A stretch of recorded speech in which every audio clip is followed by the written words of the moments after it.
driving me insane. To make a lot of money, you don't need to be a genius. You just need to remember a few key things. Ramit Sethi, financial expert, the money man, New York Times bestseller. Has more than 20,000 documented success stories. This is your chance to never worry about money again. You can live a rich life regardless of where you came from, regardless of your income. How many people are clear on what their rich life looks like? Less than 1%. When I talk to people who have a spending problem, 100% of the time, they always say the same thing. I just need to earn more. If you doubled your income today, do you think your problems would disappear?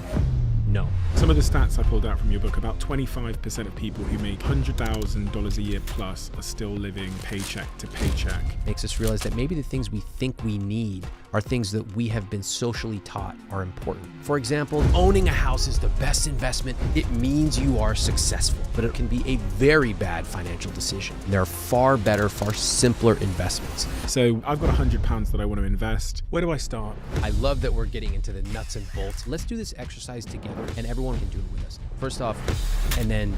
Got it. Now there's just one more thing you have to do. Do you know the math? I would have 736,000 in my account. Yeah. Ramit's 10 money rules. This is where the real wealth is created. Number 1.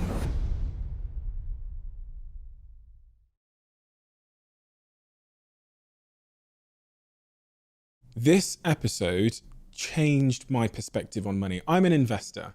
I've been investing for the last 6-7 years at different levels. Big companies, small companies, the S&P 500, funds, you name it. But Ramit changed my mind. He changed my mind on money, spending, investing, and he changed my mind on something that I think 95% of you that are listening to this podcast and that are about to listen to this need to have your mind changed on too. That if you have the right philosophy towards money, the right perspective and mindset towards money, then there is a path to living our rich life, to becoming rich, that enough people are not talking about. He debunks the myths of money, the limiting beliefs about money, and he confronts all of the unhelpful advice about money that stands in the way of you becoming rich. There's an app on my phone that I now have installed because of this conversation. And there are 3 big investments that I've now made in my life because of this conversation. And there is one key idea that I now believe will make me 10 times more wealthy over the next 3 decades because of this conversation. You're going to love it. Enjoy.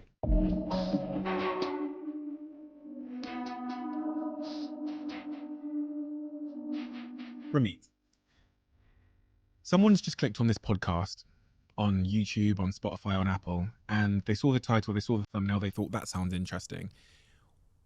Tell me why you think they should stay and listen to what we're going to talk about today, what they stand to gain if they give us their time. Whenever someone hears someone talking about money, they get rigid.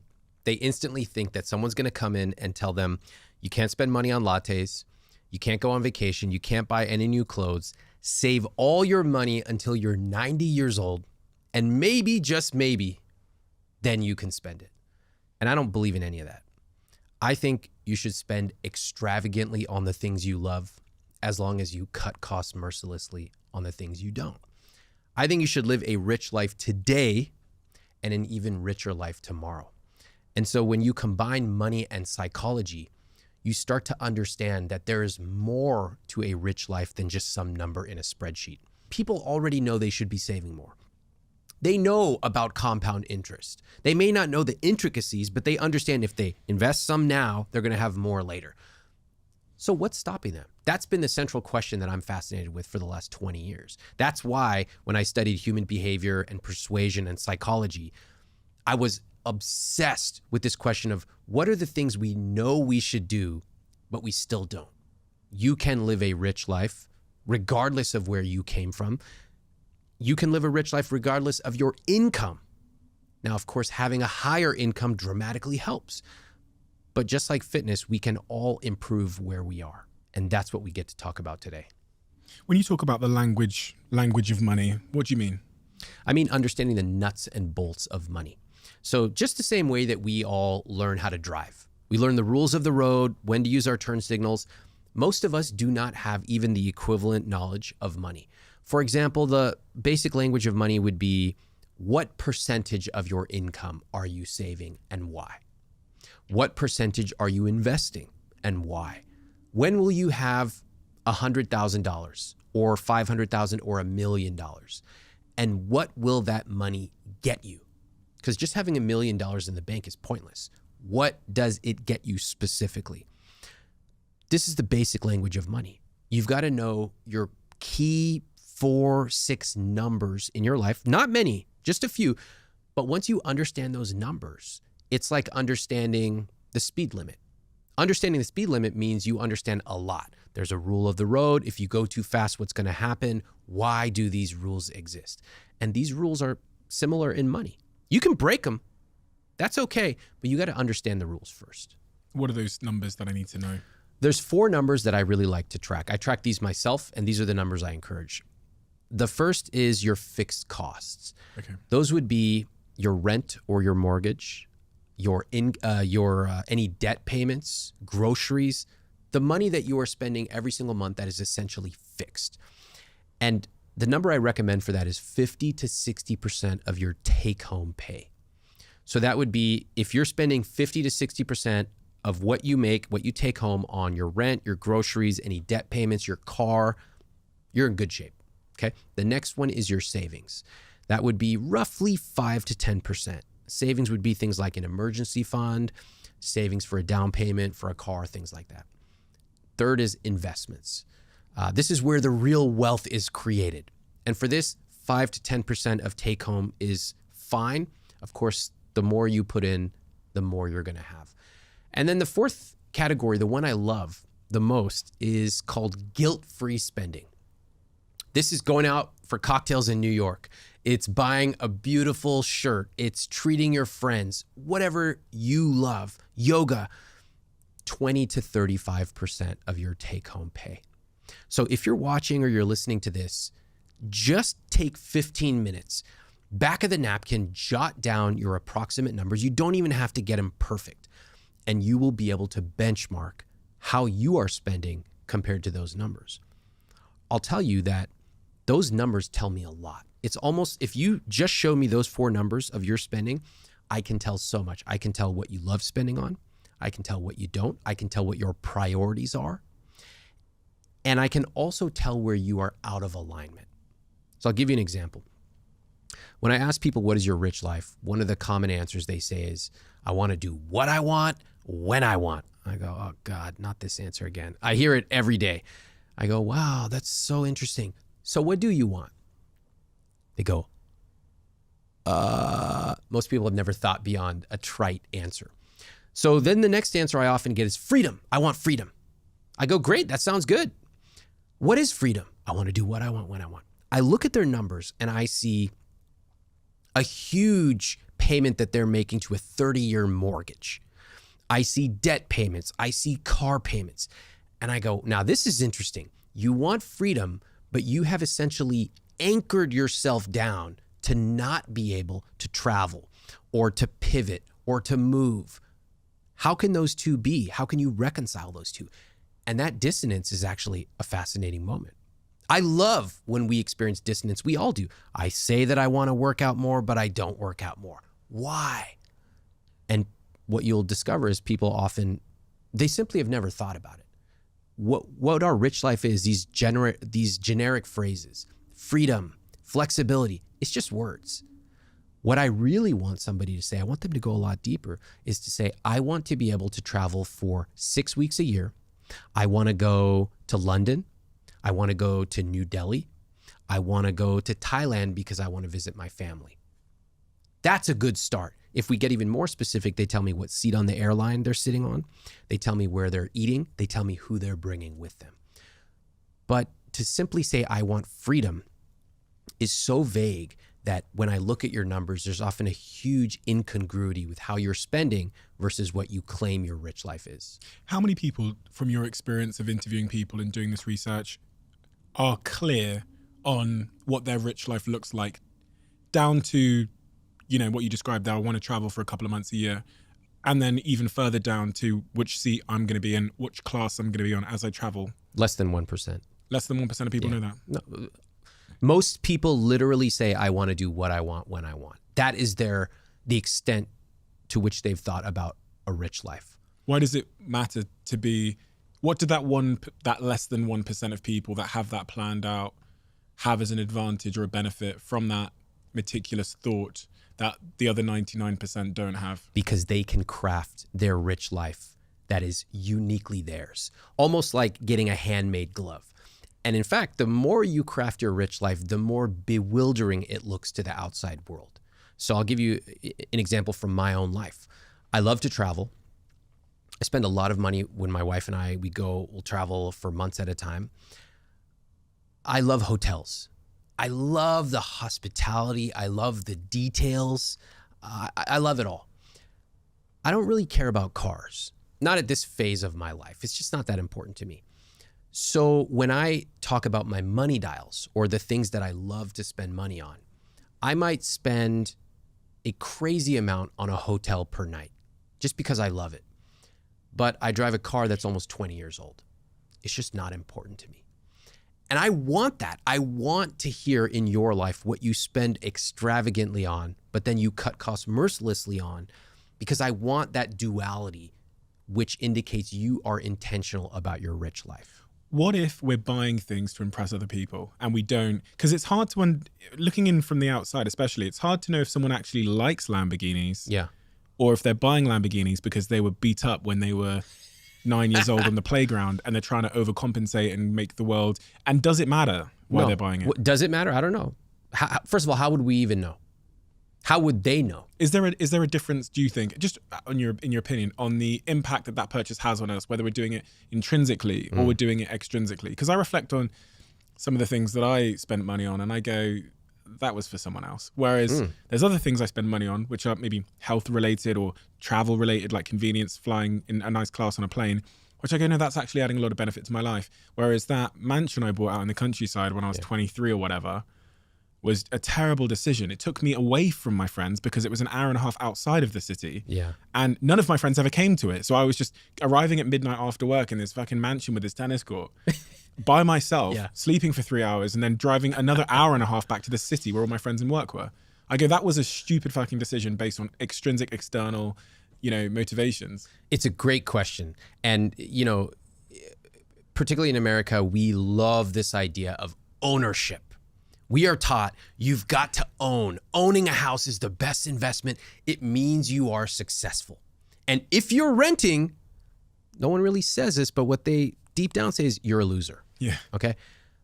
This individualistic strain really runs deep. And it has led a lot of people to make poor financial decisions. First of all, you might be surprised to hear my view is that owning can be a good financial decision, but it also can be a very bad financial decision. In fact, I rent by choice. And living in New York, for example, I lived here for a long time.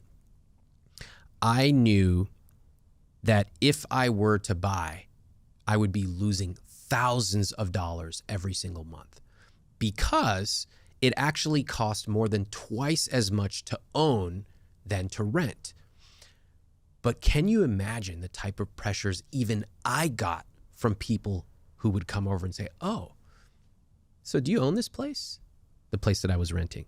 I said, no, I rent. And there was this visible moment of confusion. They're shaking my hand. They know that I'm the I will teach you to be rich guy, but I rent. How can you be teaching money, but you rent? Isn't renting for losers? And I have to say, because I was rock solid confident in my decision, that pressure did not affect me. But I want to also say that a lot of us buy things based on status. Like the idea that we don't buy things based on what people around us think is nonsense. We buy things based on status. To deny it is absurd. But I do think that for the big purchases in your life, like a house, a car, the big things, you've got to run the numbers. And if you decide, hey, you know what? I want to buy a house, even though it's going to cost me an extra $600,000 in opportunity costs and phantom costs, but I'm going to do it. because I like it or it makes me feel good, I say, God bless. But if you simply make decisions based on what other people around you do, then you will discover, like you did, I thought I was going to feel a certain way, and I don't really feel that way. And that, for me, is an opportunity for you to interrogate your own beliefs. And money is like a personal zero-sum game, right? Like, so I can't just spend indefinitely. So buying that ridiculous house out in the countryside takes away from something which might have genuinely brought me closer to happiness, like, I don't know, going away with my family or whatever it might have been. You talked there about buying property. I find that really curious because the popular narrative is, for most people, the minute they get any decent amount of money is to buy your first house. And that's what people do. They take a 10% deposit or a 20% deposit, whatever it might be, and they buy a house. Why is that a poor investment? Why is that a bad thing to do? Because that does kind of sit counter to the popular narrative. Well, we have to remember, first of all, where the popular narrative came from. In America, if you ask people what is the American dream, the answer is inextricably tied up with a single family home with a white picket fence. That's not an accident. That is the result of decades of messaging. Some might call it propaganda. First of all, most people in the world do not live in single family homes like we do in America. That has caused a lot of issues. But to leave that part aside, this is how most people think about buying a house.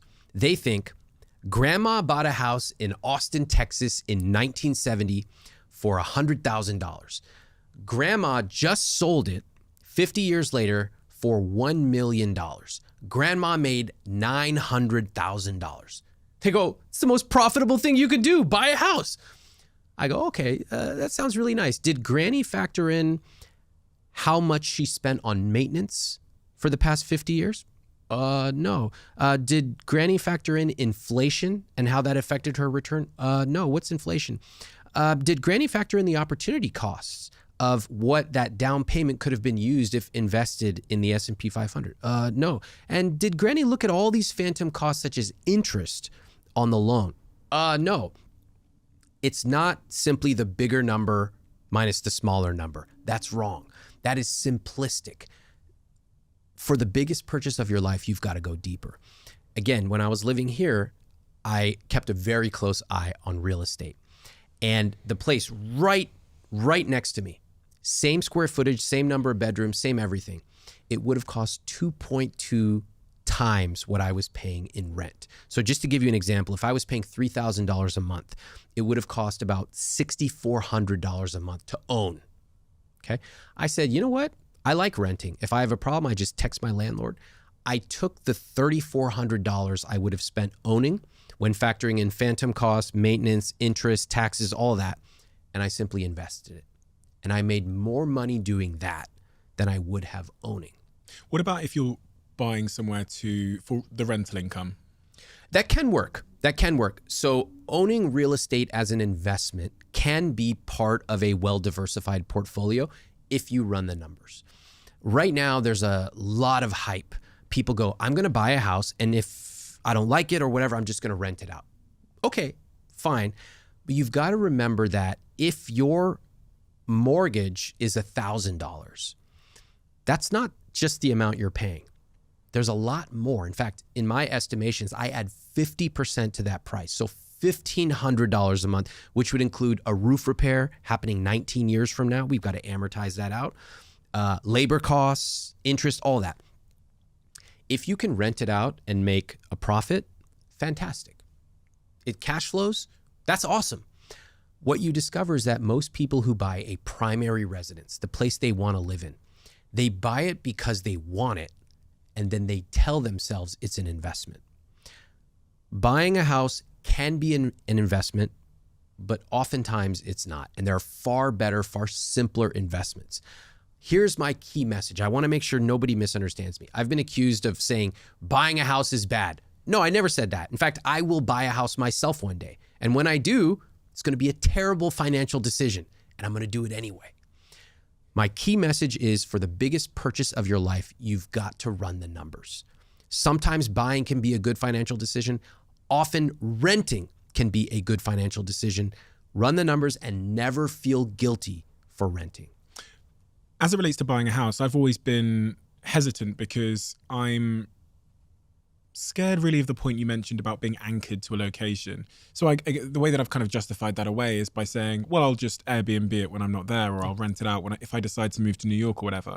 Is there a cost in the opportunity of being less flexible about where you can be, that people don't think about, especially when they're younger? Yes. And they're probably a little bit unencumbered by, life at that point. Yes.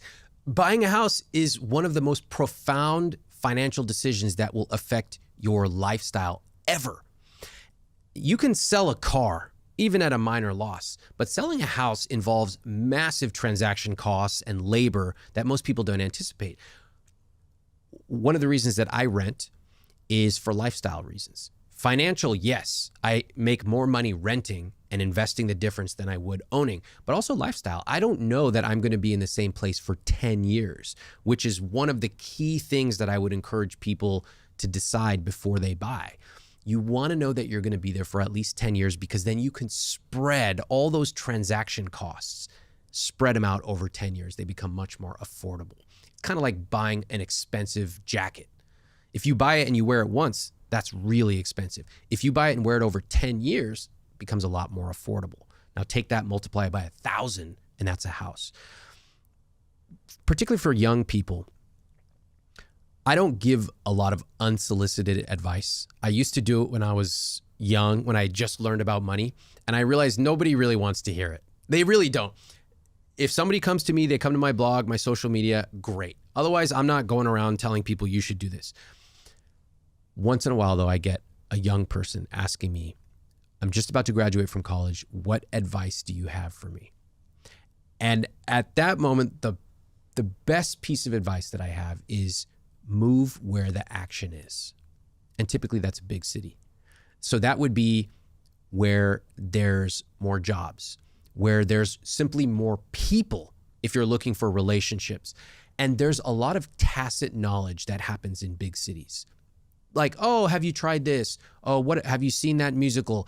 Have you tried this thing, this idea that's going around? So often surrounding yourself geographically can be hugely rewarding to you as you grow. You can't do that if you bought a house because everybody told you that it was going to be the best investment. And if I were to say, show me where you calculated the numbers that it was going to be a great investment, 75+% of people have never created a simple spreadsheet. How does buying a house compare in terms of returns to something like investing in the S&P 500? It's quite poor, actually. Really? Yeah, over about 100 years, there's great research showing that it has essentially matched inflation. It's been slightly above inflation. People find this mind-boggling. Again, because they think somebody bought a house for $100K and they sold it for $1 million, so it's $900K. But they don't properly factor in inflation, opportunity costs, phantom costs, all that. It's really hard to factor these numbers in, but it's critical because it's the biggest purchase of your life. I'll give you another example of where people don't properly factor it in. Some people pay a financial advisor 1%. They go 1%. It's not a big deal. I'll pay 1%. What they don't realize is that 1% over the course of their lifetime will take 28% of their returns and hand them over in fees. Think about it. If you make $1 million in investing over the course of your life, $280,000 are going right out of your pocket into that advisor's pocket. Now that's super counterintuitive. 1% turns into 28%. How does it work? You can simply go online and search for investment cost calculator and plug in the numbers, add a 1% fee, and you will see. The point of this is that sometimes money is highly counterintuitive. Really counterintuitive. It's unlike anything else. If you and I go to sushi right now and we get sushi for $20, it'll be fine. If we get it for $100, what do you think? Probably be a little better, right? And if we get it for $1,000, the fish will have been flown in from Tokyo this morning and it will be served in an absolutely stunning setting. So in other words, you pay more, you get better results. We're used to that. If I spend more on a sweater, it's probably going to have a different type of fabric. More on a car, it's going to look cooler, have cooler features. Money's not like that. If you spend more, you don't get better returns. You don't get better anything. In fact, if anything, you get worse returns. People find this mind-boggling because it's counterintuitive. But in investing, costs matter. In buying a house, you've got to run the numbers because they are totally counterintuitive. Quick one before we get back to this episode. Just give me 30 seconds of your time. 2 things I wanted to say. The first thing is a huge thank you for listening and tuning into the show week after week. It means the world to all of us. And this really is a dream that we absolutely never had and couldn't have imagined getting to this place. But secondly, it's a dream where we feel like we're only just getting started. And if you enjoy what we do here, please join the 24% of people who watch this channel regularly and have hit that subscribe button. It means more than I can say. And if you hit that subscribe button, here's a promise I'm going to make to you. I'm going to do everything in my power to make this show as good as I can now and into the future. We're going to deliver the guests that you want me to speak to, and we're going to continue to keep doing all of the things you love about this show. Thank you. Thank you so much. Back to the episode. So what is the S&P 500 for anybody that doesn't know? Yeah. And what are the returns that I'm likely to get from investing in the S&P 500? I really want to simplify this for people that are at the very start of their investing journey. Yeah. You know, because I mean, this is what you spend so much of your time doing, that I just think about my team here. So at the Diary of a CEO, there's about 30 people. And we started talking about money one day. And it was mind-blowing how nobody in my team's lives had ever had the conversation with them about investing. Yeah. We all think of investing as something that rich people after the age of 40 do once you have $1 million. Or if you don't have $1 million, then the only other way to invest, we're taught, is to buy a house. This is driving me insane. It's true though, isn't it? Yes, and that's the central part of my work, is that you can live a rich life, and that rich life can be richer and more vibrant and more personal than you ever imagined. If you want to travel, you can travel for longer than you ever thought. You can travel, for me, at nicer hotels. You can spend more time with your children, with your loved ones. Whatever your rich life is, you can do that. But you've got to learn a few key basic things about investing and money. So let me tell you what I would tell my family when they come to me. They go, how should I start investing? The simplest way that I advise my family is I say, get a target date fund. So let me explain what that is. A target date fund is one fund, just one, and you pick it based on the year that you're going to retire. So if you're going to retire in 2050, if you're going to be 65 in 2050, you go and you find that one fund. It's called a Vanguard 2065 fund, or Fidelity 2065, or Schwab 2065. There's lots of brokers. These funds, it's one fund. All you do is put money into it. That's it. The fund, like a pie chart, is automatically diversified. So as you get older, it gets more conservative, because somebody who's 75 years old should be investing differently than someone who's 25. One fund. All you have to do is set your money up to go into it every single month. What is a fund? A fund is a set or a basket of stocks and maybe bonds. So we've all heard of, companies like Microsoft, Google, whatever. A fund owns lots of these, right? And that's important because we've heard diversification, like you should have diversified your investments. Okay, well, how do I do that? You don't need to go and buy 20 stocks and then figure out how much of each to do. That's too much work. And honestly, most people are not good at that, even professionals. You buy a fund which automatically owns lots of stocks, like hundreds of them. And over time, all you, the individual investor like me, have to focus on is putting money into it automatically. So a fund, essentially, I've got £100 that I want to invest. Yep. I find a fund. Where do I find these funds? You can go to Vanguard, Schwab, or Fidelity. All those are great companies. What you're looking for, regardless of what country you're in, is you're looking for a low-cost brokerage firm. So, but there's also apps and stuff that I can use apps. I don't like a lot of the apps because they gamify you to try to invest. Right. They want you clicking and trading. I hate traders. You do not want to be a trader. Traders lose money. Investors treat investing like watching paint dry. That's how sexy it is. Trust me, I'm not getting my entertainment from investing. I'm going out, go watch a movie, go watch Netflix. But investing is boring and automatic. That's how it should be. I used a company called Hargreave Lansdown in the UK who have an app when I first started investing. When I first started investing in funds, they had a very ugly app, so I wasn't very compelled to use it. I think it's better now, but I would just do it on desktop, which I do get your point, because you don't want to be you don't want to screen all of that notifications. I like ugly. It should be ugly. And you don't want it to be too accessible. Correct. I don't want to be able to check it every day. No, look, on my phone, you will see no investing apps. Yeah, smart. There should not be. Yeah. Why do you need to log in and check it every day? What's the point? Yeah. In fact, most people should check it every 3 to 6 months. And here's how you check it. You log in on your desktop. Wow, it's up. Wow, it's down. Okay, bye. You're not tweaking anything. It's like making Thanksgiving dinner. Once you've put the turkey in the oven, just let it sit. Do not fiddle with it, because you're only going to mess it up. And in this case, you're letting the turkey cook for decades.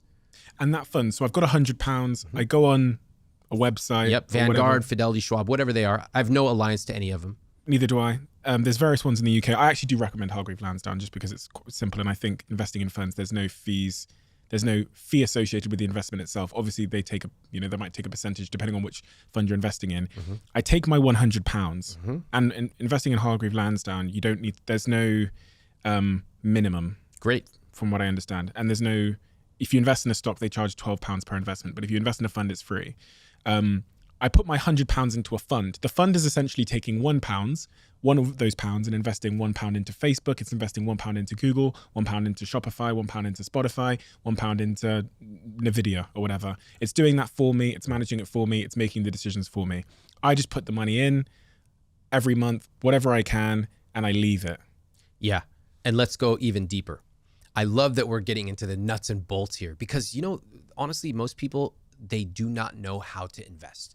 Literally, what website do I go to, and then what do I do?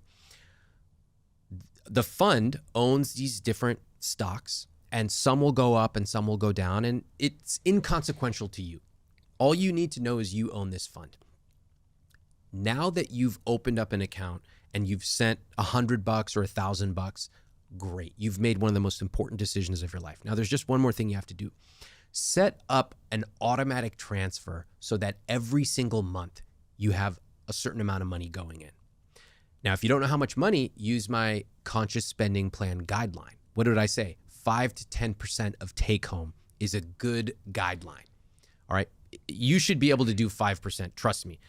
Anyone who comes to me, they go, Ramit, there's no way. Must be nice. I can't afford it. I go, show me where you're spending your money. I guarantee you I can find 5% to send in every month. Now, you're not trying to send it in. I don't try to brush my teeth in the morning. It's a habit. Investing is even easier than brushing your teeth because you set it up automatically. The investment fund will automatically draw from your checking account, and it will pull in $100, $500, $1,000, whatever your number is. And so you're not going to log in for 3, 4, 5 months. You're going to log in a few months later. You're going to be like, oh my God, I didn't even realize that all this money is in here. When you add that plus compounding over many years, that is how real wealth is created. So I don't want anyone to think that you have to be rich in order to start investing. One of the ways you get rich is by investing. I've got a friend that's currently actually in this building at the moment, and I had this conversation with them about a year ago, gave the advice that you've just given there. And about 2 months later, this individual, who I shan't name, came to me and I said, how's your investments going in that fund? And they said, oh yeah, I had bills. I had a credit card bill, so I took it out. Oh yeah, she treated it like a checking account. Investments for me are places to accumulate wealth. I don't draw from it. That's what a checking account is for. So what that is there's two parts to what your friend is saying. One is mentally, she's thinking that this investment account is just money I can draw from if I need it. So I would sort of gently change the way she thinks about it. The second is I guarantee her account structure is a little subpar. So here's how I would set it up. This is in chapter 5. It's all automation, because trust me, I don't want to spend time transferring money back and forth. I don't spend any time on that. You get paid, your money goes into your checking account. From your checking account, it is automatically transferred to a savings account. In fact, I have sub-savings accounts for vacation, car, down payment, all that stuff. So you have money set up for specific goals. Money is transferred to your investment account. It's transferred there. I'm not going to touch that money. I'm going to let it cook. And then I have my guilt-free spending, which is going out with friends, whatever I love. And my credit card bill is automatically paid off every single month. That's how you want to set it up. It takes a couple of weeks to set everything up, and then you never have to think about it again. How can you prove to me that this is the way to make wealth? What case studies have you got that investing in funds over a long period of time is the path to financial wealth? Because, you said earlier about the paint drying thing. The narrative that we see about why people and how people get rich is, they sell a company or they have a lottery win, or maybe they buy some cryptocurrency and it goes up. Yeah. That's what we hear. That's so what we try and emulate. Totally.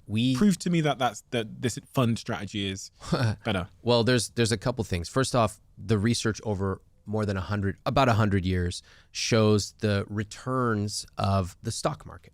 And the returns tend to be, at least in America, they tend to be around 11%, 10 to 11%. And if you take out inflation, you get about 7 to 8% per year. Now, for anyone listening, they go, okay, well, what does that mean? That number means nothing to me, 7%, whatever. If you go right now and you Google investment calculator and you just plug in your age, you plug in, let's say, $200, $300 a month, and you plug in 7% return, and you just watch how that money grows, you will be shocked. Jack, get me my phone. I'm going to do it now. Okay, so let's search for compound interest calculator. And there's a really simple one. It's called Money Chimp. Okay, I've got it. All right, so there's 4 numbers we need to fill out here. Let's take a look. The first is current principal. That means how much you've got in the bank.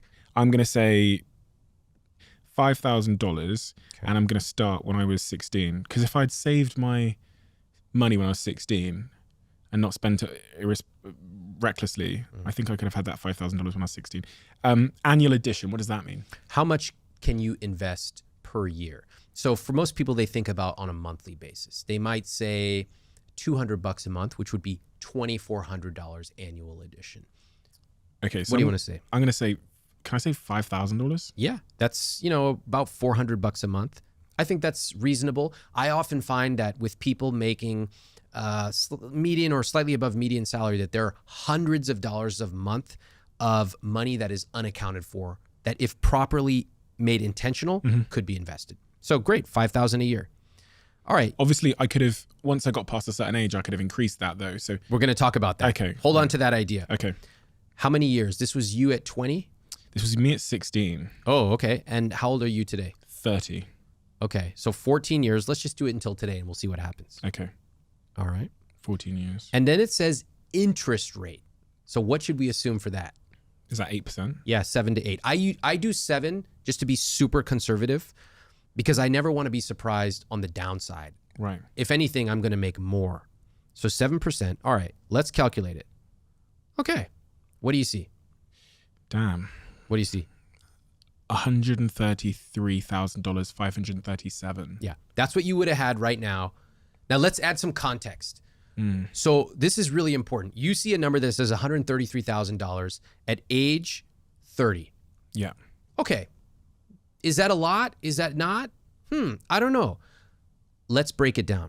At that point, you started with $5,000 and you invested $5,000 per year. We assumed no raises, even though you obviously made more than you made at age 16. We assumed you stopped investing at age 30, which is obviously ridiculous. And you end up with 6 figures. Let's play it out. Let's take it until 40. So instead of 14 years, you invested for 24 years. What do you see? I would have $336,000. It's getting better. From just $5,000 a year. It's to not have- much. It's fantastic. Again, $400 or so a month is very modest. Remember, people's income goes up Yeah. typically in their 30s and 40s.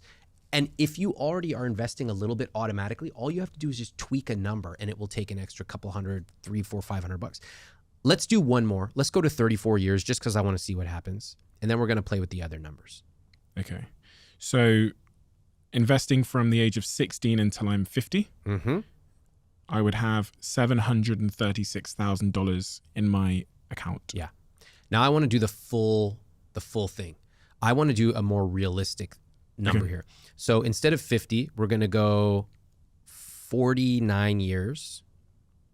That takes you to age 65. Yeah. Okay. And instead of $5,000 per year, your income obviously went up from being 16 years old. So I'm going to pick a number out of thin air, and I'm going to tell you how I picked it. I'm going to say instead of $5,000 a year, it's actually going to be $30,000 per year. Let me tell you why I picked that. In your early years, you don't have as much money, but you were still investing a little bit, which shows that you're dedicated. As your income goes up, you're going to start proportionally continuing to invest. So at a certain point, your income will be really high, and that will bring that average up. That's why I switched it to $30,000 per year. I actually think this is quite modest, but I'm going to go ahead and do it. So here we have someone starting investing at $5,000. They invest $30,000 per year. Okay. They grow it for 49 years at 7%. Do you know the math? No, tell me. $12,303,000. So that's me starting with 5K, gradually ratcheting it up until I'm investing 30K a year per average across those 49 years. Yes, which is a flaw in this because it's so simple. Yeah. That money invested, you're not actually going to invest that much early on. You'll invest more later. Yeah. So you'll maybe have a marginal amount less, but we're talking 10 versus 12 million. That's a lot of money. And then if I got 8% instead of the 7%, I'd have 17.4 million. Yeah, but don't mess with that. Because 'Cause this that's is the what hardest people do. part. They go, Yeah. well, if I got 13%, I'm going to invest in this PE Yeah. fund. I go, don't do that. You're going to lose all your money. Just stop. Yeah. 7% is safe. It's conservative. That's why I am here. That's why I want to encourage people. You don't need to juice your returns. I hope you do get 8%, but I don't want you to count on that. I want you to count on safe, stable returns. And what matters for you is the time you started early and the amount. You have a considerable amount to invest. What about the richest people in the world? Mm-hmm. You know, we think of the Warren Buffetts of the world or the Charlie Mungers of the world who ended up becoming the richest investors on planet Earth. Yeah. What was their strategy? I'll tell you. Let's talk about Warren Buffett. There's a friend of mine, Morgan Housel. He wrote this amazing article. Oh, I love that book. Yeah, The Psychology of Money. He wrote this amazing article about Warren Buffett. If you look at Warren Buffett's returns, he started investing at a very young age, and the money compounded. Again, it's like putting the turkey in the oven and letting it sit there, not just for an hour, but many hours. In his case, 60 plus years. He has made over 99% of his wealth happened over the age of 60. Okay? Think about that. It's all because he started investing so far ago. And what is mind-boggling is that you don't need a fancy strategy. You don't need to be picking individual stocks. You don't even need to be a genius. To make a lot of money, you do not have to be the smartest person in the room. You just need to remember a few key things. Start as early as possible. Okay? And if you're not 16 years old, if you're 30, 40, even 45, okay, start now. Second, invest aggressively every single month. That's critical. Third, keep your costs low. 1% in fees is going to take 28% of your returns. 2% is going to take over 55% of your returns. Keep your costs low. If you do those things, you will have more money than you ever imagined. What are the attributes of someone that's probably going to be poor in 30 years in terms of their relationship and their behavior with their money? Easy. They don't invest. They feel overwhelmed and anxious about money, and they talk about it all the time, but they've never read a single book about money. And there's these deeper attributes they have. Only rich people invest. They think that. Yeah. And that's why I'm here. I want everyday people to know, just like me. I started off, my parents immigrated from India. I had no special investment knowledge, but I had two parents who were educated and encouraged me and said, learn this stuff. Here, we'll do it together. And that was a gift. Everyday people can build tremendous wealth, which in and of itself is impressive, but it's even more impressive when that wealth is used to live a rich life of adventure and spontaneity and generosity.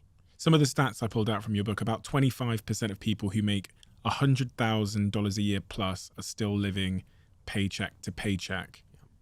According to a recent survey of millionaires done by the US Trust, 83% of the wealthy say their largest investment gains have come from small wins over time rather than taking big risks. Yes, this is counter to everything we see on TV, because on TV, it's really boring. What, are you going to look at my Vanguard account? Oh, wow, compounding 7% per year. It went down 8% last year and it went up 9% this year. So boring. So we see these cool stories of business owners, and we're both business owners. It is cool. But a tremendous amount of my own wealth will come from low cost, long-term methodical investing.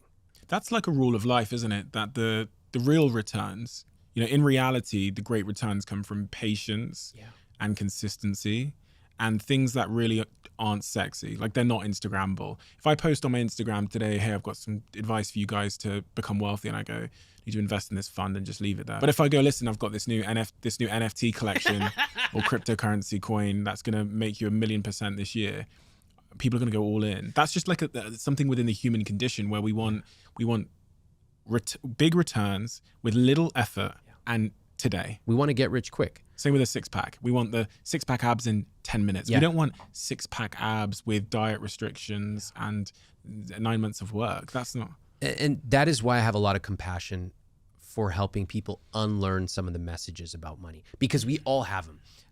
We all have the equivalent of, I want six-pack abs. But we also have something in life that we've spent time to get really good at.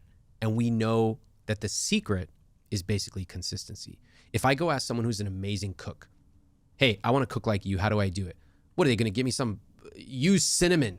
No, they're going to say, get in the kitchen and cook every single day for 5 years, and you're going to learn about when to use salt and when to cook it for longer. Fitness, you want to ask someone who looks really good or feels really good about their body, they're going to give you some secret workout? No, they're going to say, I show up when I feel good. I show up when I don't. I show up. Let's think about the people that might be listening now. So there's going to be someone that is they're a bus driver, or they are a social media manager. They are a cleaner. They're a teacher. They are a personal trainer. Mm-hmm. If your job was to make that person a millionaire in 20 years from now, whatever age they are right now, and you were their financial advisor. Yeah. In fact, you were controlling all of their personal, professional decisions. Talk me through what you would do with that individual at a very detailed level. I would do a few things. Number one, that the most important things I would do would be set up automatic investing and be aggressive about it. Two, they have to increase their income. Okay, I'm going to be that person. I'm going to embody that person that I've just described. So increase my income. I'm a personal trainer. Perfect. Okay, so what shall I do? All right. You're a personal trainer. So first off, I would say, how much are you charging? How are you finding your clients? We talk about that. And let's say you're charging $100 an hour and you have clients, they say, how long do they stay on average? That's exactly what I'm 2 charging. months. Perfect. Great. They stay longer than 2 months. I'm very good. How long do they stay? 3 months. 3 months. Wow. Okay. You're very good. All right. So your average client is worth few $1,000s. Yeah. Great. So you're making, let's say, $60,000, $70,000 a year. All right. The first thing after I understand all this information, I would say, all right, we're going to double your income. How are we going to do that? The first answer everyone gives is, I got to find more clients. Okay, you should. You should ask your clients, hey, I've got a few slots available. Who would you recommend? So you should get more clients. Second, you're going to listen to your clients and you're going to say, what else are you looking for? I know you've got your fitness journey you're going on. They're going to tell you, I've got a 10-year reunion. I want to plan for that. Another person is going to say, gosh, I know I should be eating healthier, but it's really hard for me. So you're thinking about it. Here's what you do. You package up meal planning services. You can either do their macros for them and charge them a little bit extra. Let's say an extra $200 a week or $200 a month. You can also partner with a food delivery service and you coordinate with that company to feed over their macros and it gets delivered to them and you take a small cut. Right there, you've added thousands and thousands of dollars per year per client as long as they stick with you. In addition to that, you can do group sessions. So you go, hey, I'm going to do a weekend session. I'd like for you to invite your friends. Invite them for free. And of course, of the people who come, let's say you get 15, 20 people to come, you do a free little session on Saturday. You go, I'm a trainer. I work in Soho. I have 3 open slots. That's how you're finding new clients now. So you're doing 2 things. You're finding new clients. You're increasing your average lifetime value per client. Okay. That's 2 things. Now let's do one last thing. Let's increase the duration that they stick with you. They're sticking with you for 3 months. Give them a special offer to stay with you for 6 months. So when they sign up, they work out with you for a month. You say, look, it's $100 right now. If you stick with me for a 6-month plan, I will give you my sessions at $95 per plan. You'll save X 5%. 1, 2, 3. You've increased. And if we did the math, you may have doubled your revenue. You certainly boosted your profit in a huge way. A lot of that's about making sure you're getting a better return per hour you spend at work, but also making sure all of those hours are full, but then doubling down and making sure each hour, because that's your currency when you're a personal trainer, you're trading in your time. I need to make the most from every hour I spend. I've thought about something recently as I've been writing my new book, The Diary of a CEO, which I've written these 33 laws for building and becoming great, essentially. It goes across marketing and business and whatever. And one of the chapters that I investigate is this idea of making sure your skills are on the right market.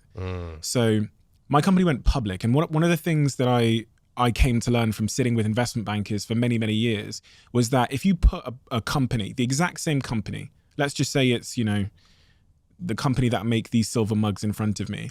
If I take this company public on the London Stock Exchange, I might get, for example, 4 times revenue.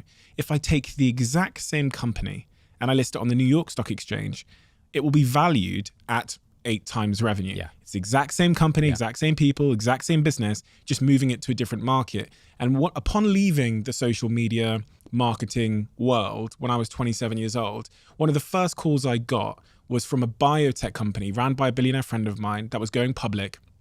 And they brought me in.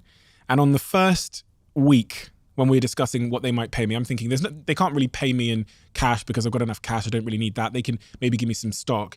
Their offer to me for my skill set was $8 million, roughly $8 million in options that I would earn in 9 months from taking the company from where it was, building out the marketing team, handling their storytelling, and taking the company public, which we did at about 3.2 billion valuation. Their offer was $8 million in options.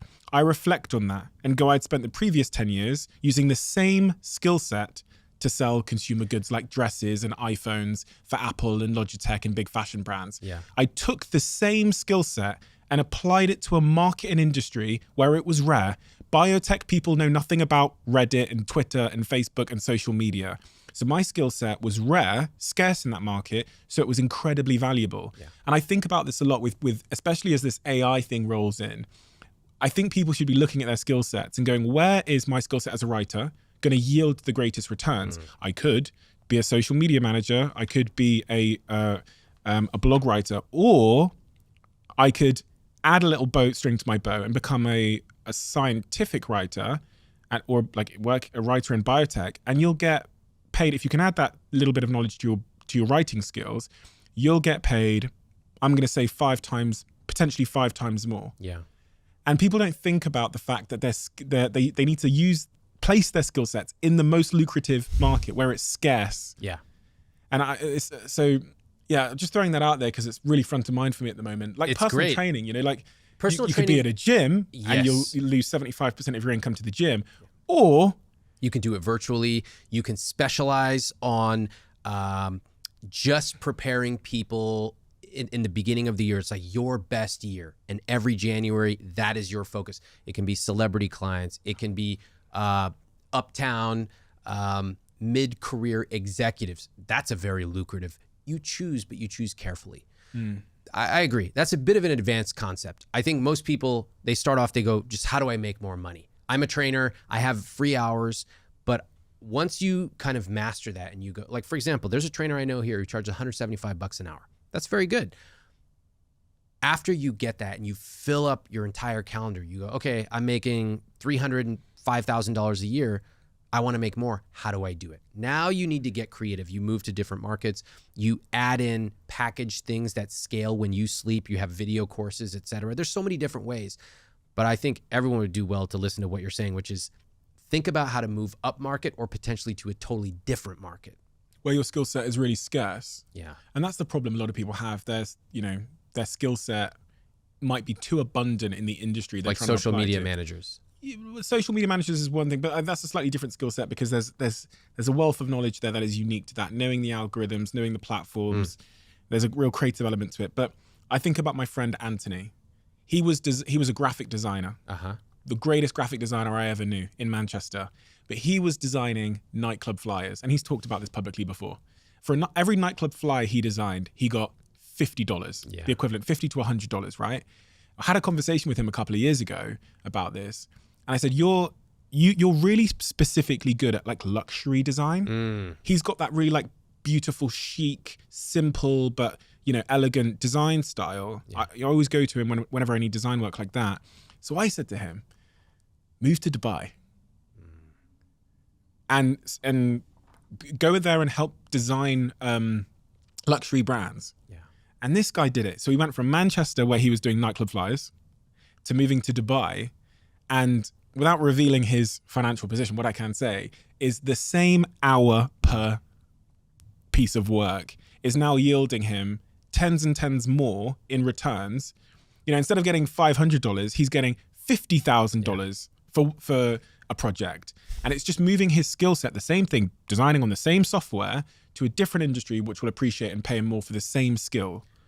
The lesson I take away from that, beyond his willingness to actually make a change, which is amazing, is that most of us do not think in terms of discontinuous jumps. We think, okay, I have $100 a month. What if I had $120 a month? Well, 20% is quite good. That's amazing. But what if I had $500 a month or 5,000? That's a discontinuous jump. And to get those kind of numbers, something big has to change. In business, moving markets, developing a new skill, partnering, all those things. But it's different. In investing, it's primarily time. And that's where we're not attuned to it. We go, well, I only have like a couple $100 a month to invest. That's nothing. It's only going to turn into a few thousand. You go, no, you're not thinking about time, because the human mind is not made for compounding. So plug it into a calculator and you will be blown away. Same thing, buying a house. You're only thinking of how expensive your rent is, which granted, rents are very expensive, but you're not actually factoring in how much time and money it costs to pay taxes and maintenance and interest on your loan. You've got to get smart about running the numbers. And when you start to sit back, when you learn the basic language of money and you understand how you feel about money, whether it be I like status or I like luxury or I don't really care about XYZ, when you understand your own feelings, suddenly you can almost look at the chessboard dispassionately. You sit back, you go, okay, I see what's going on here. I even see how I am a player on the game of life when it comes to money. And then you start to say the most powerful question of all, what if? What if I earned more? What if I spent less? What if I decided I actually love traveling 2 months a year or buying a house because I can decorate it the way I want? What if? And then you can start to make moves that line up with your rich life. Someone comes to you and they say, what about crypto? I get that question a lot. Oh, God. What about crypto? Should I be investing in that? My friends told me about this new coin and I'm thinking of putting a couple of £1,000 into it. I get this all the time. God. Should I invest in that coin that my friend told me about? So I get this question a lot. I got it a lot a few years ago. Yeah. Let me tell you what happened. You know, people read the book. They know that I'm a fan of low cost, long-term investing. And then all these crypto nuts grow up and, well, they grow up to be, 19 years old. And they go, oh, Ramit Sethi, such an old guy, such a Luddite. He doesn't understand investing. This is the new future. Fiat is dead. I go, I have a couple of questions for you. Number one, what does the rest of your portfolio look like? They go, portfolio, I put it all in on crypto. I go, oh God, okay. Second, do you think that it's normal to get 4,000% return per year when over about 100 years, the stock market has returned approximately 7% per year? They go, yeah, that's because fiat is dead, you idiot. We're going to the moon. I go, you're going bankrupt. And many of them did lose a tremendous amount of money. My view on crypto is, if you have a well-diversified portfolio, and you want to have a little bit of fun with 1, 2, even 5% of your portfolio, go ahead. And that could be crypto. It could be an individual stock. It could be investing in your friend's bar in Brooklyn. It could be whatever you want. But you got to limit your risk. And what you find is that the type of people who tended to be attracted to crypto tended to be extremely risk-seeking. And in fact, they saw diversification and risk management as boring for old people. This game is a marathon. You want to live a rich life, you want to be living it for 60, 70 years. I'm not trying to get 10,000% returns and then blow out. And that's what happened to many of them. I mean, part of the problem here is that when we do get our 10,000% return moment. Yeah, we think it's going to be 10 million% if we just But we also go tell everybody. Oh, of course. You never hear anyone saying, let me tell you something. Thank you for saying that. I went on Twitter because, I mess around with these crypto guys a lot on Twitter. I have a great time doing it. I go, hey, where'd all the crypto bros go? Everyone seems to have disappeared in 2023. Where'd you guys go? And there's just like crickets, where in 2020, they were really coming out, guns blazing. I said, if you have lost a lot of money from crypto, send me an email. I want to share your story. I'll keep you anonymous. I have a lot of people who follow me on social media. I got less than 3 responses. We love to share our successes. We love it. We do it with crypto. We do it with buying a house and selling it for a profit. We do it with business. We do it with all that stuff. But you almost never hear anyone saying, oh my gosh, I bought this. I sold it for 1/5 the price. Oh, and by the way, because of the transaction fees associated, I actually lost like 80% of my money, or 85% of my money. You never hear that. It's deeply shameful for people to admit that they lost money. It's the opposite of status, isn't it? Yeah. And we're not wired to seek the opposite of status. Exactly. We're not wired to voluntarily bring ourselves down in the tribe. Exactly. We are safety seeking, we are status seeking. And so this is what happens with money. That's why I talk about prenups and why I talk about investing and mistakes and all of the above, is that I want to shine a light and show people, if you are only seeing the top of the iceberg, all the successes, of course you feel like you're behind. Of course you feel like everyone knows something you don't. But it's complex. Some people make good decisions, some make poor decisions. We got to look at them all, and then we will understand what's right for us. So my position on crypto is I believe in the underlying technology of the blockchain. And I've been a big Ethereum holder for a very, very long time. But it does represent less than 5% of my portfolio, although I am a very big holder in Ethereum. And I've held it for so long that although I'm at a point of profit right now, I'm well aware that I could go into a huge, into the red. Yeah. Irrespective of that, it is inconsequential to any decisions or my financial portfolio at large. And B, because of that, I have such a long-term time horizon that I could hold it for 30, 40 years and I've never flinched. Yeah. I don't check the price. Sometimes I just check my password works, but I've never traded. I have no interest in that. Ramit's 10 money rules. I just want to go through these 10 money rules because you mentioned prenups there and I was quite curious that number 10 in these rules is marrying the right person. But let's start at number 1. always have 1 year of emergency funds. Yeah. So for me, 1 year of emergency fund is conservative. It's more conservative than most. Lets me sleep at night, and I just keep the cash in a savings account. It's not under my pillow. Cash does not mean it's sitting under my bed. Please don't try to rob me. It's cash in a savings account, totally liquid, and that's what it's for. Emergencies. Rule number 2, save 10%, invest 20% of gross annual income. Yeah. This is all about the numbers that I shared and being more aggressive with them. I know that paying myself first now turns into way more later, so I invest aggressively. Rule 3, pay cash for large expenses like engagement rings or big holidays or weddings. Yeah.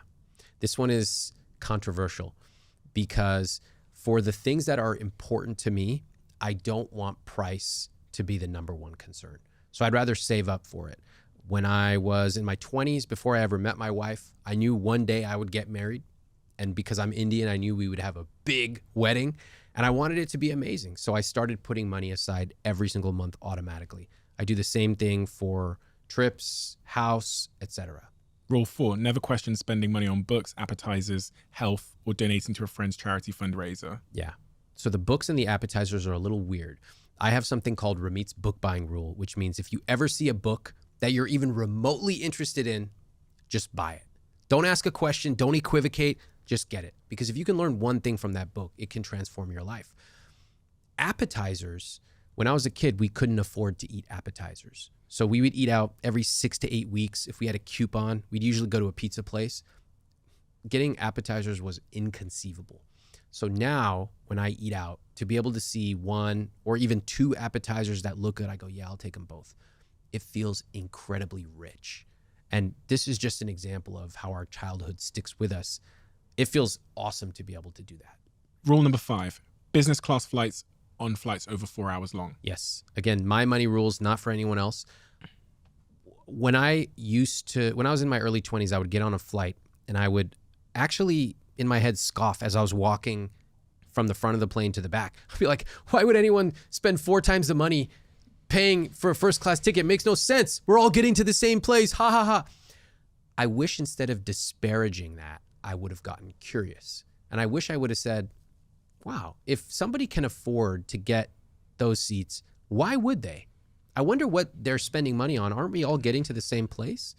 And if I had gone from disparagement to curiosity, from D to C, I would have understood that some people have their office paying for it. Some people do it for health because they want to get there. They want their back to feel good. They maybe need to go to a meeting. And some people just have enough money that they can do what they want. And when I started to become more curious about money, that opened up my eyes to be able to spend on certain things and spend extravagantly, but also to realize, wow, maybe I try this certain type of food once. Cool. I don't need to do it again. So for me, my money rule, so that I don't have to decide every time I take a flight, boom, this is my guideline. It's done. It's written. Never have to think about it again.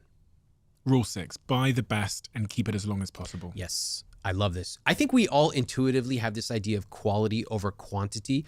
But if you look in somebody's closet or you look at the things in their house, there may be some incongruity. So, for example, my car is 17 years old. It's a good car. For me, it was a fine car. I don't care. It rides fine. It's a 4-door Honda Accord. I told you, very sensible, long-term, great. Buy the best, keep it for a long time. It's the same with clothes. Those things matter to me. I like that. And so I'll buy something that might seem very expensive, but I'll keep it for a long time. Good for the environment as well. Yeah.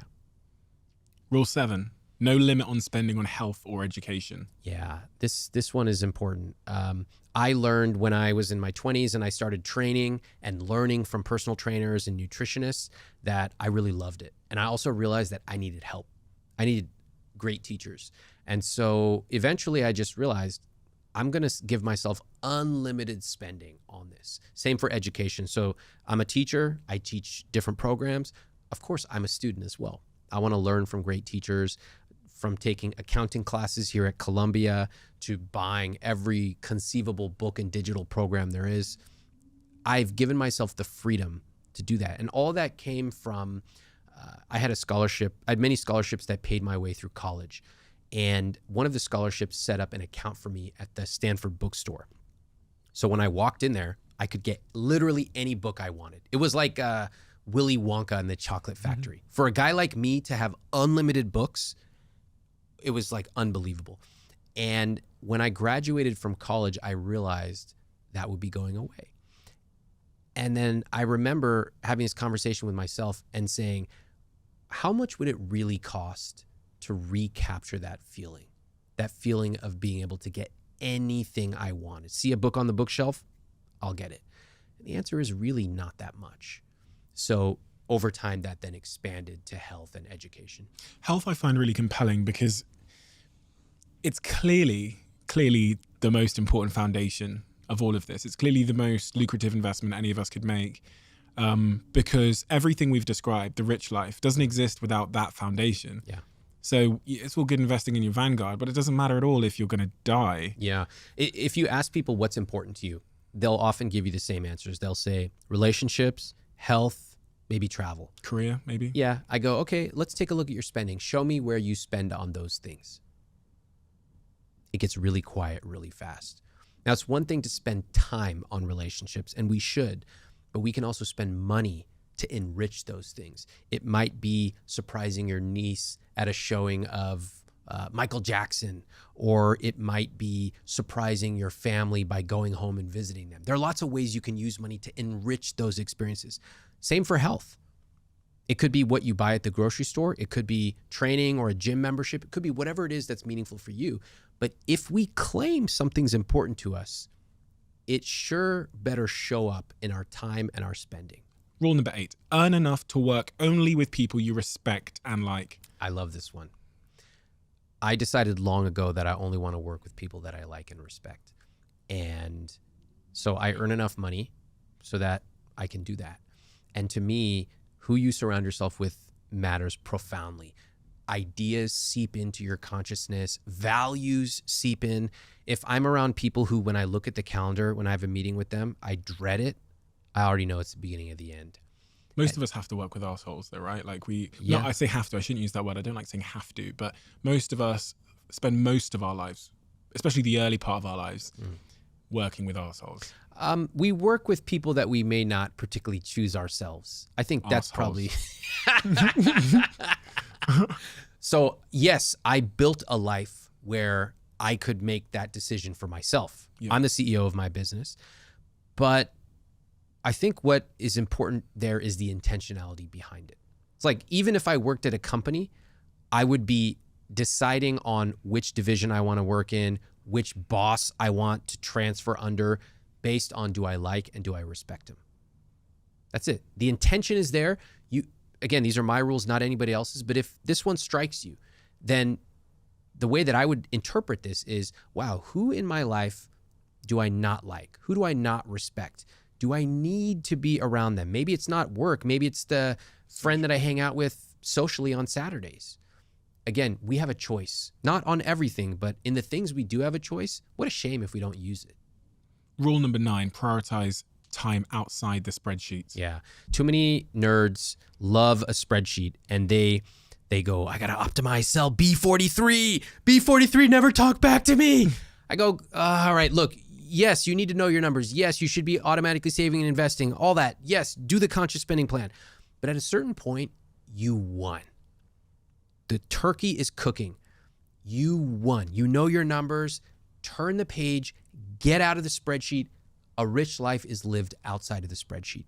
So on a personal level, that means I spend less than 1 hour per month on my finances. It all runs. It's a machine. It's a system. I speak to my wife. We talk once every couple of weeks about money. Besides that, do not spend time tweaking, because the rich life is lived having conversations like this, seeing friends, seeing my family. That's where I want to live, not tweaking things endlessly for no marginal gain. Number 10, you mentioned your wife there. Marry the right person. Yeah, maybe the most important one of all. Marriage is the most consequential financial and relational decision we ever make. And people, they're a little weirded out by this rule. They go, what does this have to do with money? I go, what do you mean? The partner you choose will affect where you live, what you spend on a day-to-day basis, what type of house you buy if you do, how often you travel, the values if you have children that you pass down to kids. Of course it's important. And so these are conversations that if you are starting to date, it's a great time. There's natural moments in the dating process or even the relationship process where you can bring up money. So it's like the first time you take a vacation together, you take a trip, you go, hey, just want to, this is on my mind. I'd love to just like put it out on the table. Love that you invited me on this trip. I'm so excited to go. I'm just curious, how were you thinking about paying for the trip? Who in your mind pays for it? How would you see us splitting this? That's a great way to bring it up, and you learn a lot about your partner. There are questions you can naturally ask. How were you raised with money? What do you remember your parents telling you? Here's what I remember about my parents. Genuine curiosity. It also tells you a lot about your partner. And then there's a few other natural moments in a relationship where it just makes perfect sense to talk about money. When you get engaged, when you get married, if and when you move in together pre or post marriage, if and when you have children, there are these natural moments where you get the gift of being able to talk about money. Do people talk about money? Couples? They talk about it when something goes wrong. Outside of that, what sort of percentage of couples do you think talk about money? Rarely. It's very low. I know, I speak to them all the time. I ask them, when do you talk about money? They go, when we're fighting. Or when they talk about it, it's these grooves that have been created for 40 years. Oh, every time she goes to Target, she spends too much. Ha ha ha. And I'm like, that's not that funny. Like, the running joke between you is that she spends too much at Target. Sounds like resentment. Yeah. Why not it be something different so that when you talk about money once a month, proactively, you always start off complimenting your partner. You go, you know what? I really appreciate that when we travel, you always pick the best flights. I have total trust because you always get us there on time and you pick the flights that are so comfortable, and I just love you for that. That's a great way to reframe how we talk about money. But instead, we often simply do not talk about it proactively. We only talk about it when something is a problem. Do you think our partner should know how much money we have? When you're married, probably a little before that as well. Like, I'll tell you what happened with my wife and me. So in my book, in chapter 9, I talk about how to talk about money and when to talk about money. And first of all, there's a lot of personal finance experts. They're like, you should talk about money on date 1. I'm like, have you guys ever been on a first date? Can you imagine? Who's talking about their asset allocation on the first date? I'm like, get a life. So she had asked me, like years into our relationship, some 401k question. And I was like, read this book. Learn it. It's in there. So I knew all about her money. We had talked about her finances. And then as we started getting more serious, one day she came to me and she said, I don't feel comfortable because you know everything about my finances and I don't know anything about yours. And that was a sobering moment because I realized I had violated my own rules in chapter 9 of talking about money early and proactively. Why didn't she feel comfortable? She didn't feel comfortable because she felt like I knew everything. And she didn't know anything about me. Being in the dark about your partner and their finances is very uncomfortable. We were planning to get married. So what does that mean? Does he have debt? Does he not? Does he have this much money or not? Does he expect me to pay the exact same amount for this apartment because I don't know if I can afford that? What does it mean for children? What does it mean for our elderly parents? All that stuff. This is what money means. Money is not just an amount in a spreadsheet. It's where do we live? Security. Who do we get to be? And, security is a really good, that word haunts me because I realized to my horror that I had not shared about my finances. So we had a series of conversations. And as we got engaged, we had more. We started talking about money a lot. And I mentioned to my now wife, I said, it's really important for me that by virtue of me running a business for so long, I've accumulated this business, these assets, and I love you, but it's important for me that we talk about a prenup. And I was very, very scared. I had talked to a lot of friends, and I'm sharing this because prenups are another thing that always happen in the dark. And I don't want that. I want people to shine a light and to understand how these conversations happen, because nobody talks about this. I'm going to talk about it.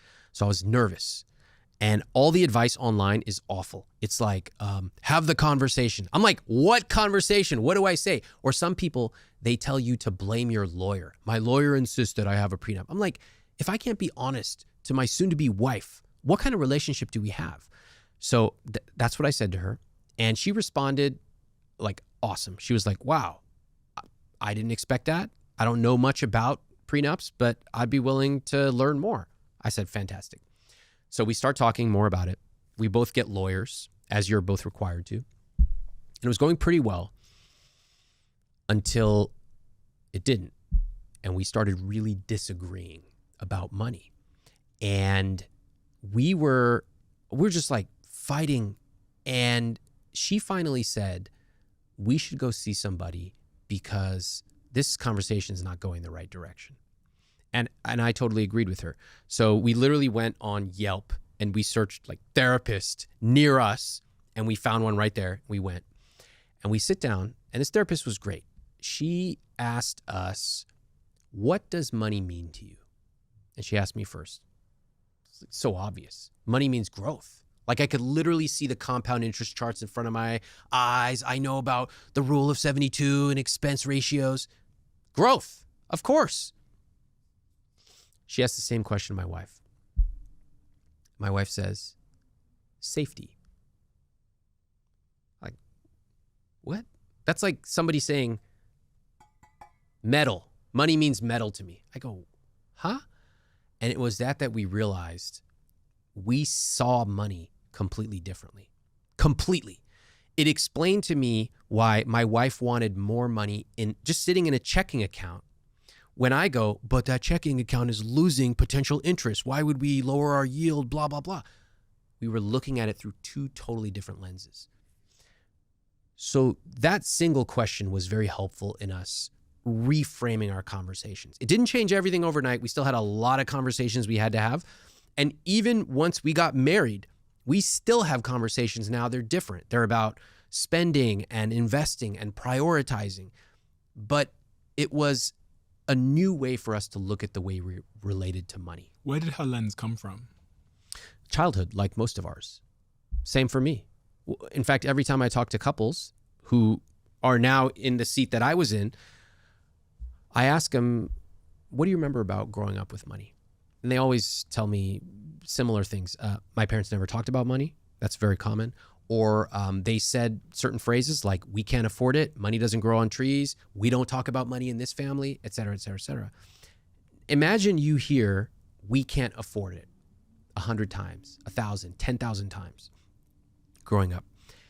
And you turn 25, 35, you start to make decent money. But every time you go to buy something, you feel guilty and you feel anxious and you feel like, I should be saving this money. And you can't figure out why, because on paper, you make more money. If you came to me on my podcast, we would trace it back, and you might realize it is something as simple and vivid as sitting around the dinner table and hearing mom or dad saying, we can't afford it. Our childhood sticks with us, and we can change, but it's so important for us to acknowledge that it sticks with us.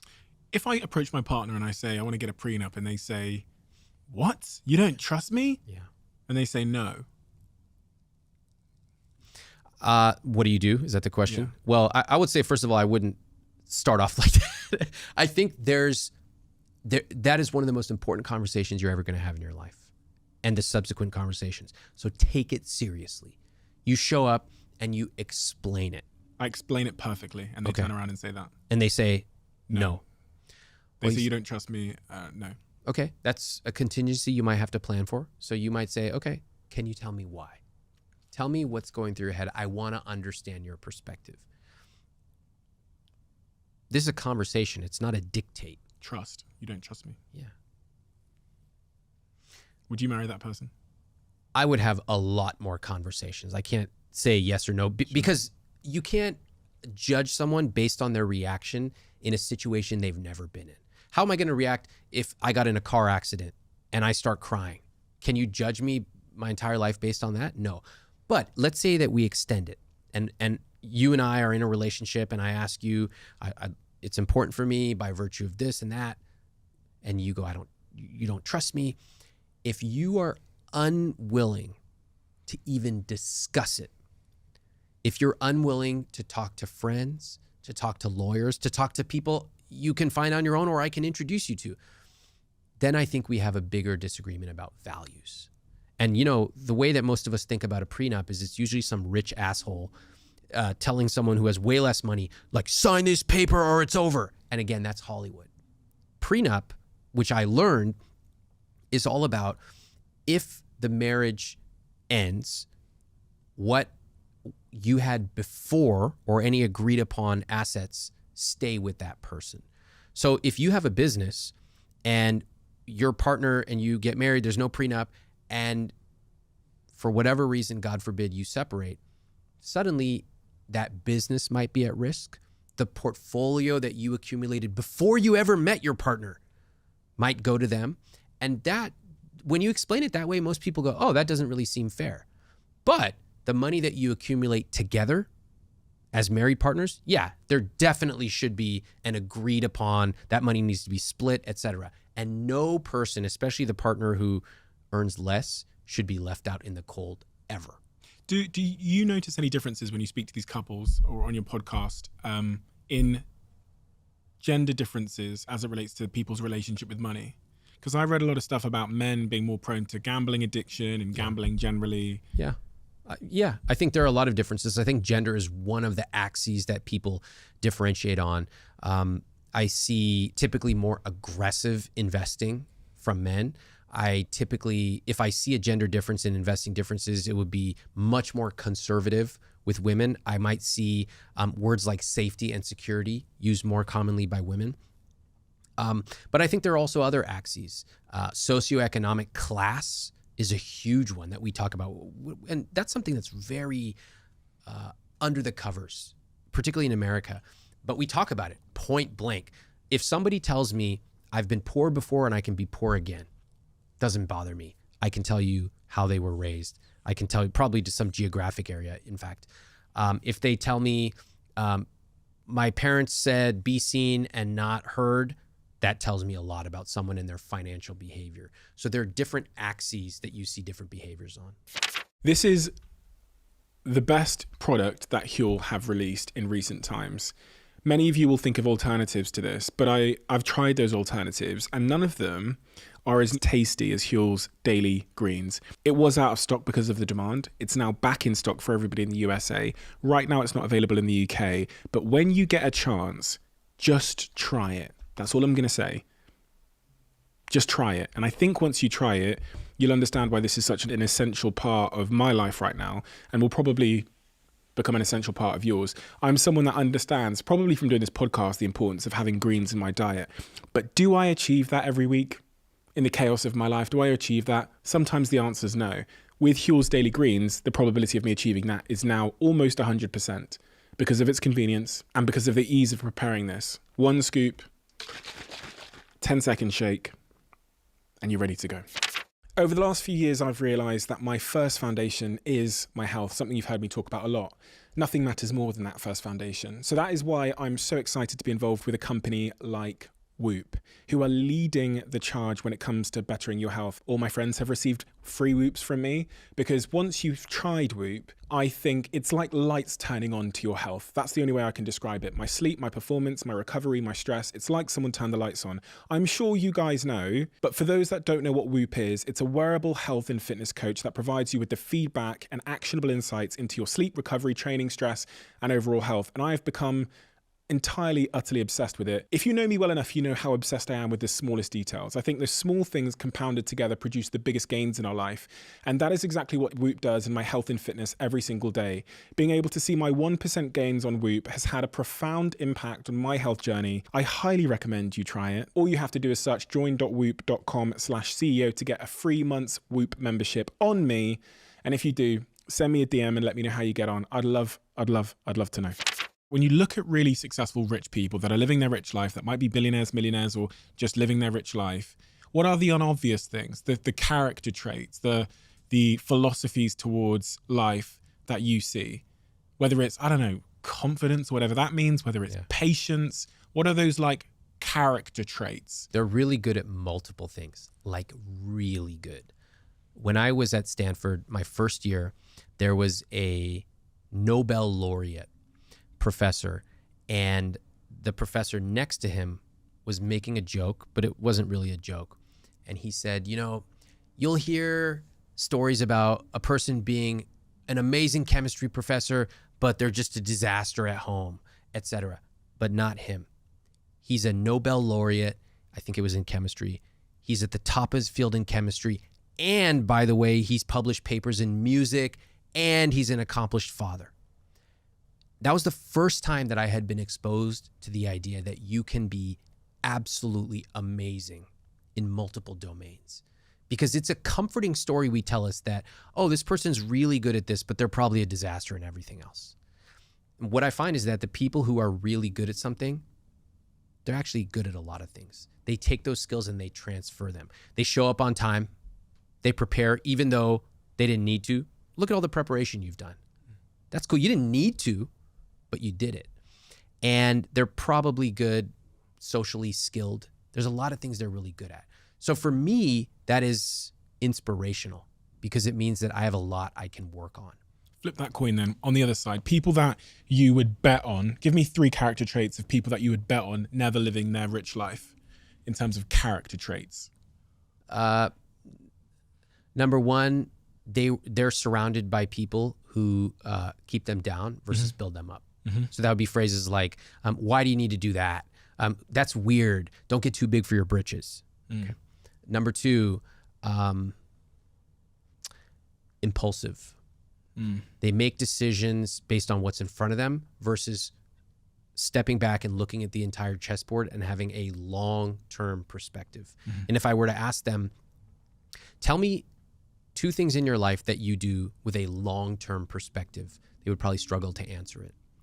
Whereas a long-term thinker would be like, oh my God, I could talk about this for 4 hours. Investing, parenting, travel, what I wear on my feet, and on and on and on. Health, perfect. And 3, no personal vision of a rich life. So if I ask them, what is your rich life? They go, I want to do what I want when I want. I go, yeah, what? I want the house and I want the car. And I go, okay, what type of car? Like a Ferrari. Oh, okay, like how come a Ferrari? Oh, it's just cool, like a red Ferrari. Like no personal connection to it.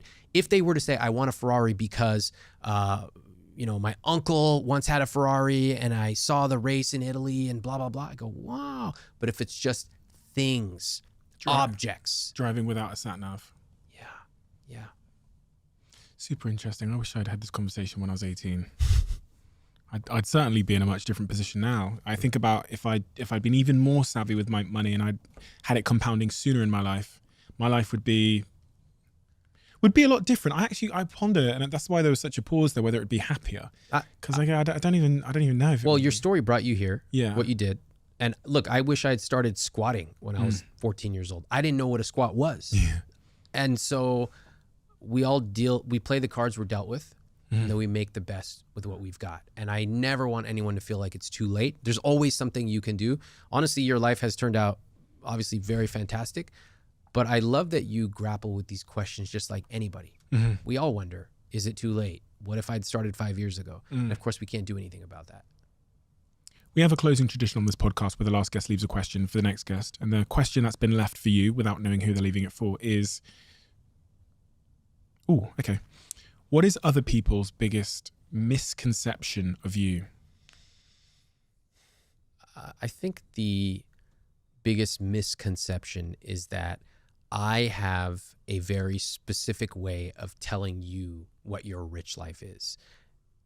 But that's not true. That comes across because people will often interpret what I say about buying a house that I'm telling you, don't buy a house. Not true. I'm going to buy a house one day myself. What I crave is encouraging someone to build their rich life with intentionality. Don't do it like me. My rich life is mine. Your rich life is never going to look like mine, nor should it. The misconception is that I'm telling you, follow this exact formula and you will be rich. No, follow this formula and you will have a lot of money, But building a rich life takes your unique creativity, and only you can do that. Do you see that as a piece of work that we all need to do? Like the kind of the exercise that you ran me through there. Do you think that everybody needs to do that initial piece of work to really sketch out what Of course. Yeah. Otherwise, what are we working for? You're saving money blindly. That's what the whole journal is about. You've got to know down to the intimate detail. What is my perfect Saturday? What do I not want to do? I guarantee you, when I ask people what their perfect week looks like, 0% say, I want to spend 3 hours doing laundry. I go, great. Can we use money to solve that problem? Easy. Luggage in the airport. Can we use money to solve that problem? Done. We never have to think about it again. So we've got to design our rich life. It doesn't just happen to us. Nobody trips and falls and lives a rich life.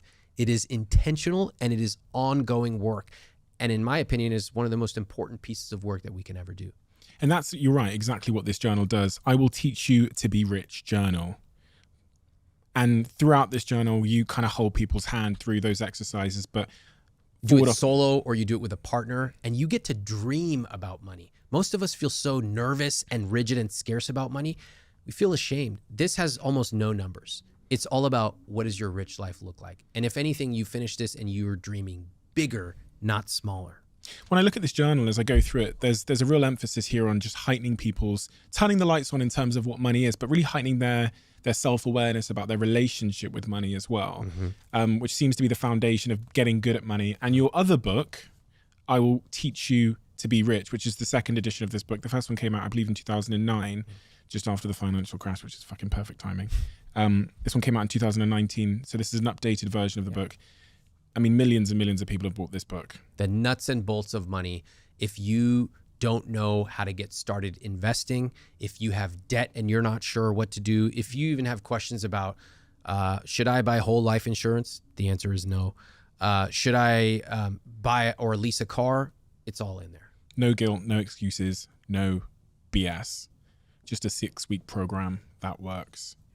You're referred to as the new finance guru. And I think, we do need new finance gurus because there's not enough financial literacy from the very start of our lives. As you saw from my story where I just my relationship with money was catastrophic, and I could be I'm very aware that I could be in a much different position because of those early mistakes I made and mishaps and my early relationship with money. So people do need to start getting educated with their money because, as I said at the start of this conversation, it is about living your rich life, and that is a subjective thing. For me, it was having the freedom of choice broadly across every facet of my life about where I spend my time and who I spend it with. But it is the foundation of that freedom of choice. And that's what your book and your work does so brilliantly and articulately. It gives us the path to freedom of choice, and we get to choose what our rich life looks like. So thank you so much for your time. Thank you for being an inspiration and being a loud voice in the conversation around money. I know so many of the people listening to this podcast are completely in the dark about money. And so having these kind of conversations and having the practical roadmap to how we can improve our relationships so we can unlock the future we want is incredibly important now. And I'm sure it will remain incredibly important in the future because there's going to be a lot of influencers like Instagram and TikTok that are trying to tell us a story about money and aspirations and what we should be aiming at that are unhelpful and counterproductive to our happiness. So thank you, Ramit. Thanks for having me.